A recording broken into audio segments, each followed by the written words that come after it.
Diogo Souza. 1h14 ao vivo nesta quarta-feira aqui com o nosso Tati Cidade. Após as festas de fim de ano, a população brasileira volta a se preocupar com o nosso dia a dia, né? No condomínio, por exemplo, onde parte significativa da população vive, para poder manter a ordem, é necessário que o síndico siga algumas regras de modo a manter a normalidade e harmonia entre todos. Para a gente falar melhor sobre esse assunto, eu recebo por videoconferência o Dr. Luiz Fernando Maldonado, advogado condominial, para a gente falar um pouquinho melhor sobre esse assunto. Cadê o Dr. Luiz? Já está comigo aqui? Me ouve bem, Dr. Luiz? Feliz 2024, seja bem-vindo ao nosso programa. Boa tarde, Diogo. É um prazer. Feliz 2024 para você também. Doutor, então vamos começar com esse assunto onde a maioria da população brasileira vive, que é condomínio. Esse planejamento começa com uma assembleia junto com os condôminos, né? Isso faz parte do início de ano, né, doutor? Correto. O início do ano para condomínio significa a realização de um ato extremamente importante, que é a realização da assembleia ordinária. É a única assembleia que, por lei, é obrigatória. Então, por lei, os condomínios têm que fazer apenas uma assembleia por ano, que é essa do começo do ano, onde são tratados dois assuntos obrigatoriamente, pelo menos, que é a prestação de contas do exercício anterior, ou seja, 2023, e a previsão orçamentária do ano em curso, 2024. Esses dois itens são obrigatórios para a pauta da Assembleia Ordinária. O síndico que quiser levar alguma melhoria, algum outro assunto, pode levar, mas essas duas são obrigatórias que constem. Os assuntos que mais acaba tendo discussões, né? É falar aí sobre o que foi gasto no ano anterior. Alguns concordaram, outros não, mas o que ganha sempre a maioria. Mas pelo lado da minoria, sempre tem uma discussão, né, doutor? Sempre tem, é natural que haja, mas o que é importante para solucionar esse problema? O síndico, quando ele for fazer essa prestação de contas na Assembleia, é importante até que ele já disponibilize, se possível antes, já uma semana, com o envio da convocação, que ele já envie uma planilha com a prestação de contas. Não é obrigatório, mas se ele já puder fazer, ótimo. Aí na Assembleia, ele vai apresentar essa planilha com todas as receitas e despesas do condomínio. Então ele vai colocar ali as despesas com funcionários, de água, de energia, tudo que ele teve de manutenção, mês a mês, por categoria. E depois é aberto aos condôminos para tirarem suas dúvidas. Eles perguntam assim, por que eu determinado mês ali, porque em março de 2023 gastou um pouco mais de água. Aí o síndico vai lá e fala, nós tivemos um vazamento aqui, por isso a gente acabou gastando um pouco mais. Foi arrumado, se você for em manutenção, vai ver que lá arrumou. Então, é isso que é a prestação de contas, fazer uma planilha mês a mês com receitas e despesas. É importante, embora a prestação de contas ela ocorra na Assembleia, geralmente os condomínios já têm por praxe mandar um resumo no boleto mês a mês. Então chega o boleto lá do condomínio com vencimento dia 10, dia 15, pode ver que metade do boleto é uma prestação de contas das despesas e receitas. Então ali já existe uma prestação de contas. Se o condômino, ao invés de esperar um ano todo para tirar sua dúvida na Assembleia, já puder mês a mês ir tirando suas dúvidas, fica bem melhor, porque ele já chega na Assembleia com a sua dúvida sanada.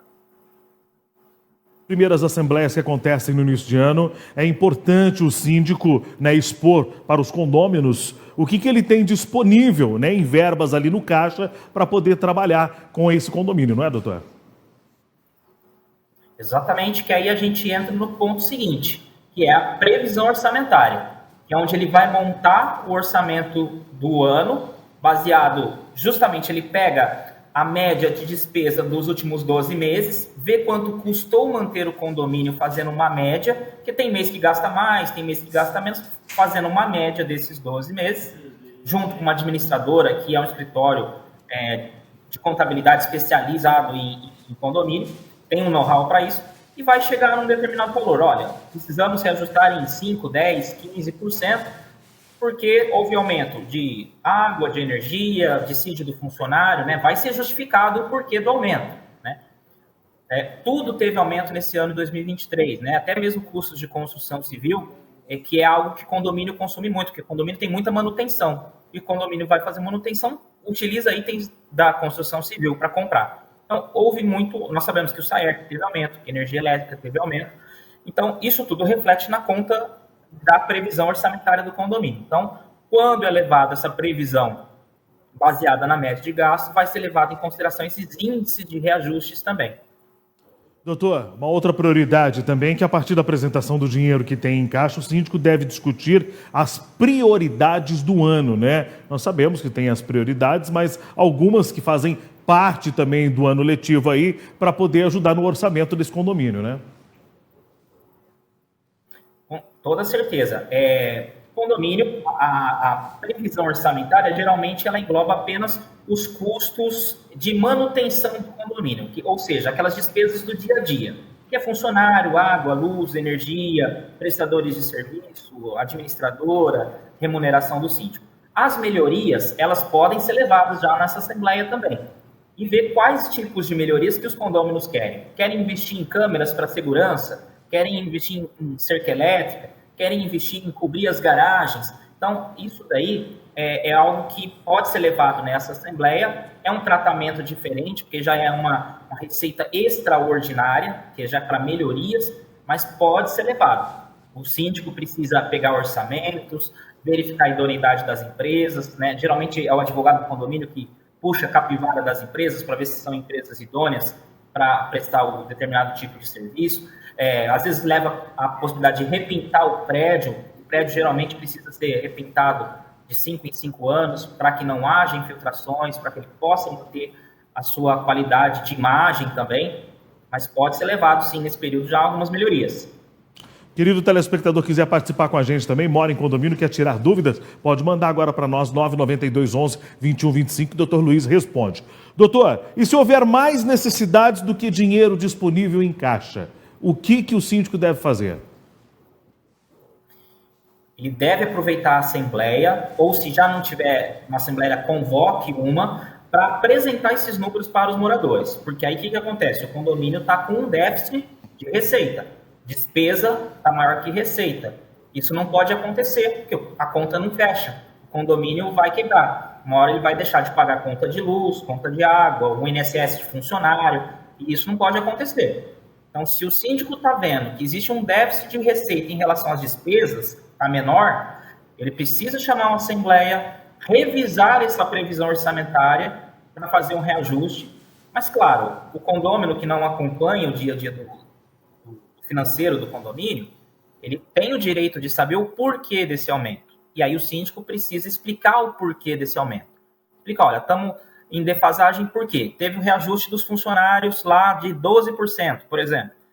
Esses 12% não estavam previstos na nossa receita. Só que a gente estava trabalhando muito justo. Agora que teve esses 12%, não tem o caixa. Então, nós vamos trabalhar com defasagem. Então, aplica-se o reajuste também para adequar. Então, esse é o caminho que o síndico deve fazer em caso de verificar essa defasagem. Se mesmo assim o síndico chamando a assembleia, explicando, justificando, não for aprovado, ele se isentou de responsabilidade. Ele deu ciência para os condôminos que havia um déficit e os condôminos que não quiseram dar atenção para isso. Então, se começar depois a cortar energia, cortar água, ter processo trabalhista, de repente, que não esteja recolhendo INSS, fundo de garantia, a consequência é essa, só que o síndico se isenta, porque aí ele fez o trabalho dele, que era comunicar aos condôminos. Aí os condôminos é que passam a assumir a responsabilidade por não terem entendido a necessidade do reajuste. Isso, tem uma pergunta aqui do Roberto, né, o nosso telespectador, ele pergunta assim: Diogo, faça essa pergunta para o Dr. Luiz. No meu condomínio, né, quando vem o boleto, vem a discriminação de tudo que foi gasto no mês. E agora está vindo também apresentando as pessoas que não estão pagando o condomínio. Isso é legal, doutor? É um ponto extremamente controverso a respeito disso. Tem julgamento da justiça que entende que é possível fazer essa divulgação, e a tese que defende esse entendimento, inclusive da justiça mesmo, julgamentos, entende que como o condomínio é como se fosse uma empresa com sócios, né, todo mundo tem direito, quem está contribuindo com a sua cota como sócio para a empresa, então, teoricamente, seria possível divulgar quem não está pagando, só que aí, qual que seria o cuidado? Não divulgar nomes. Geralmente, quando faz assim, divulga-se apenas o número da unidade, por exemplo, o número do apartamento, ou bloco de apartamento. Quem divulga, geralmente, tem que ter pelo menos o cuidado de apenas divulgar o bloco apartamento, por exemplo, a torre ou apartamento, nunca o nome. O nome é certeza que se divulgar dá problema, mas o bloco, apartamento, tem entendimentos que permite essa divulgação. Já por outro lado, existem entendimentos na justiça que entende que até mesmo divulgar a unidade devedora pode gerar um dano moral. Isso ainda é muito dividido. Hoje já está crescendo um pouco mais a jurisprudência que entende que pode divulgar, mas ainda é um campo de risco. Quem quer trabalhar com mais segurança, é melhor não divulgar. Quem quer trabalhar com risco calculado, vai fazer a divulgação apenas da unidade, nunca do nome. Doutor Luiz, é importante também a gente lembrar qual é o prazo, né, para poder convocar essa assembleia obrigatória e para que quando ela seja realizada e, principalmente, pode ser virtual também, não presencial, doutor? Hoje em dia tem a lei, houve uma alteração no Código Civil, ela pode ser virtual, que inclusive atualmente vejo como sendo o melhor modelo. Hoje eu vejo a virtual melhor do que a presencial, baseado na minha experiência, porque ela é mais objetiva, mais organizada, as pessoas mantêm mais a postura, o síndico consegue explicar melhor os assuntos, o espaço para tirar dúvidas é melhor, porque ninguém atravessa o outro, porque você consegue cortar o áudio, enquanto um está falando, você consegue fazer com que ele consiga terminar a falar e o outro não fique falando enquanto ele está falando. Na presencial, às vezes tem um atravessando o outro na fala, não deixa terminar, você está falando de contas, o outro vai falar de cachorro, de barulho, então perde o foco. Então, às vezes, a assembleia presencial ela acaba demorando muito, perdendo objetividade, porque você está falando de uma coisa, o morador levanta para falar de outra. E você quer voltar para o assunto, mas o morador fala que você não está dando atenção para ele. Mas, na verdade, você só quer voltar para o assunto e vai dar atenção para ele, mas em outro momento, né? E a virtual, ela tem se mostrado mais objetiva, realmente, e mais dinâmica, né? Quanto ao prazo para convocação, o Código Civil não estabelece um prazo específico. Cada convenção, cada condomínio tem o seu prazo. Então, é importante que o morador queira saber o prazo, ele consulte a convenção do seu próprio condomínio. Uma média, assim, geralmente é entre 5, 8 ou 10 dias. Tem convenções que estabelecem 15 dias, mas a média, a maioria dos condomínios é de 5 a 10 dias, prazo mínimo de convocação. Doutor Luiz, para a gente finalizar aqui a nossa entrevista, gostaria que o senhor deixasse aqui algumas dicas para os síndicos e também para os condôminos, né? Para que comece um ano letivo, todo mundo bem, sem nenhum tipo de problema, com dinheiro no caixa do condomínio e os problemas resolvidos, né, doutor? O que é mais importante, isso não é só em condomínio, isso é para a vida, é diálogo. As pessoas precisam se acalmar e manter diálogos. Às vezes eu vejo muitas agressividades em redes sociais, qualquer campo. E nos condomínios isso também acontece, nos grupos de WhatsApp de condomínio, em assembleias. Às vezes as pessoas falam coisas que elas desconhecem, pré-julgando erroneamente, às vezes um prestador de serviço, um síndico, uma administradora, às vezes até o próprio síndico pré-julga também um morador de forma errada. Então, o que precisa? Precisa que as pessoas tenham paciência, procurem conversar, se possível, conversem antes da assembleia, sanem suas dúvidas antes da assembleia, para que a assembleia possa correr de forma tranquila, suave, transparente, para que possa tirar as dúvidas. E as pessoas que às vezes não têm o entendimento daquilo, do assunto, não trabalham com condomínio, que no caso são os condôminos, que mantenham sempre a humildade de consultar as pessoas que entendem, e ouçam as pessoas que entendem sobre o assunto para dar um bom conselho, né? Que às vezes eu vejo condôminos que não entendem do assunto, não sabem como que funciona e às vezes se colocam como uma posição até de arrogância, de sabedor da verdade e está totalmente equivocado, está totalmente errado. Isso acaba gerando uma discussão. É muito importante sempre a gente ter humildade para ouvir quem entende de alguma coisa. Eu, por exemplo, sou advogado, não sou médico. Se eu for ao médico, eu tenho que ter humildade para entender o que o médico vai me falar. Ele é o especialista para me falar, não eu querer dar a receita para ele, né? Isso que é muito importante. Certo, doutor Luiz. Obrigado pela sua presença. Bom início de ano para o senhor, viu? A homenagem aí. Forte abraço. Olha a homenagem aí do seu estúdio home, olha só. Olha que bacana. Lembrando a Ayrton Senna do Brasil. Tenta passar uma. Obrigado, doutor. Um grande abraço aí pro senhor, viu? E falando sobre questão de Obrigado. condomínio, né? Sobre brigas aí em WhatsApp, em grupos. Meu Deus do céu, no meu lá tem uns fights feios de vez em quando lá, viu? E